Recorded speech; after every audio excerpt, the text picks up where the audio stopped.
what you want to do to practice a Dutch braid is doing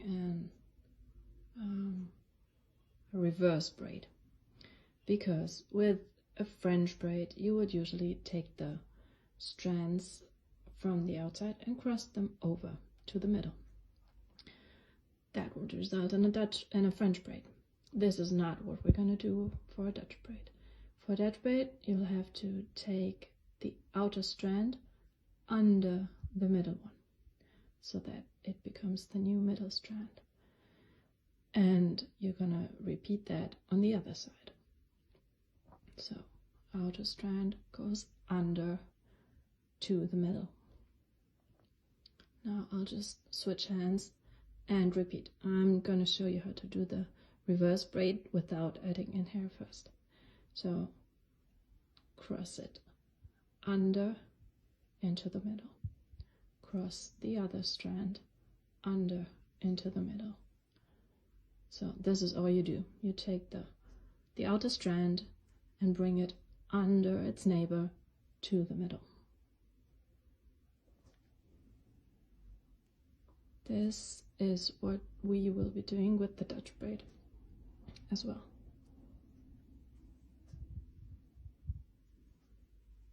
So looks absolutely like a regular braid that you would do when you cross the strands over instead of under, but this is the basic technique that you'll need for the Dutch braid.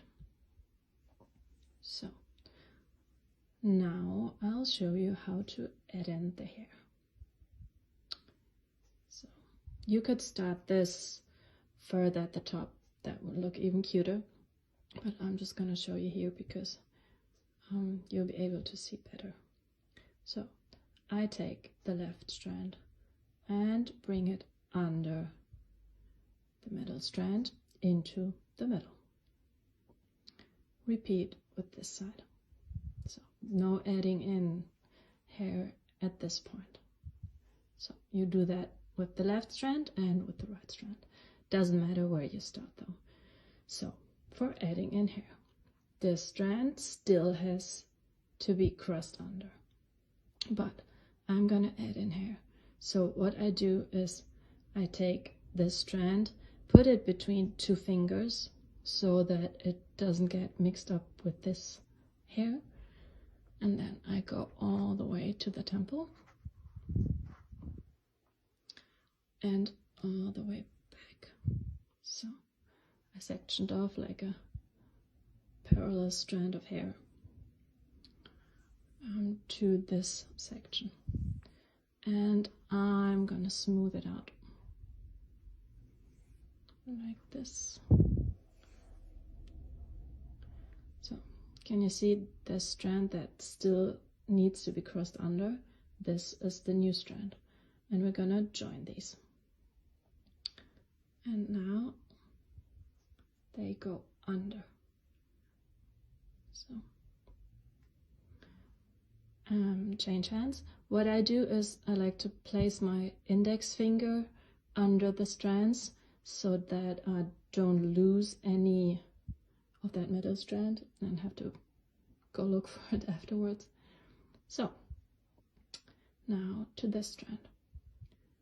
You can either cross it under and add in hair then, which is what I do on this side. Here it is. Or you can add in the hair and then cross it under. This doesn't matter at all. That's exactly the same thing. So I have that strand. I take some more hair from the temple all the way to where my braid is gonna sit. Join these, and then I'll just fold back this middle strand that I had put out of the way. So this is what we do. Change sides again. This strand needs to be crossed under, which I'm kind of doing already by bringing it between these fingers here, because this will just fall naturally there. But, so left strand, add in some hair, smooth it out. This is why you always need like one free hand, because it just looks so much neater when you smooth out the strands. So add this in, and it went under the metal strand. So everyone holds their hands a bit differently. This is what I do. I have a lot of these movements going on, like a flick of my wrist. Yeah, so you're probably getting bored by now, but cross the strand under, add in hair, fold this one back, and keep braiding.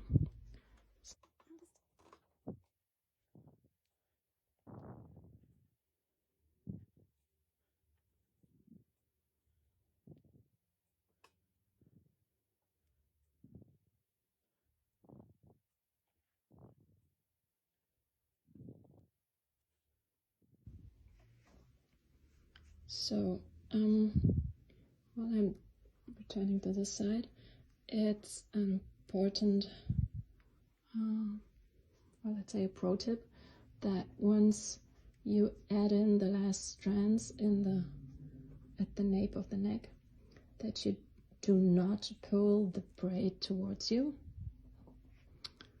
Can you see that I usually like to pull this a bit tightly?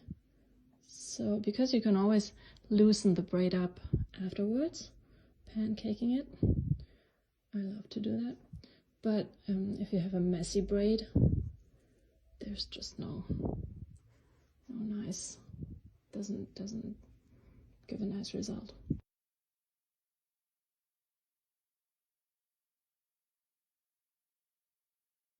Once you reach these last strands, do not hold the braid like this, like towards you, but try to, I usually have my knuckles almost on the scalp, so I'm wrapping my arms around the tripod, so it's a bit difficult for me. Let's see, I usually edit this out of my videos. So last strand, can you see I'm not doing this motion, but I'm trying to keep my fingers right on the head, adding in that last piece of hair. Lost some. And then, because I can show you, if I pulled the braids towards me and then went back, can you see that you have those annoying like bumps of hair? This is what the braid looks like once we've added in all the hair, and then I'll just do, this isn't super neat now obviously because there was no editing. I'll just finish my reverse braid by bringing the strands under, and I'll secure that with a small elastic. I'll start pancaking the braid by tugging on the outer edges of the strands. So be careful not to pull the whole strand. That can ruin your braid.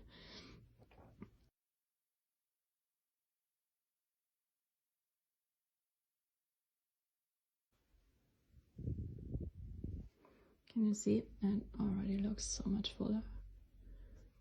You can like easily double or triple the volume of those braids.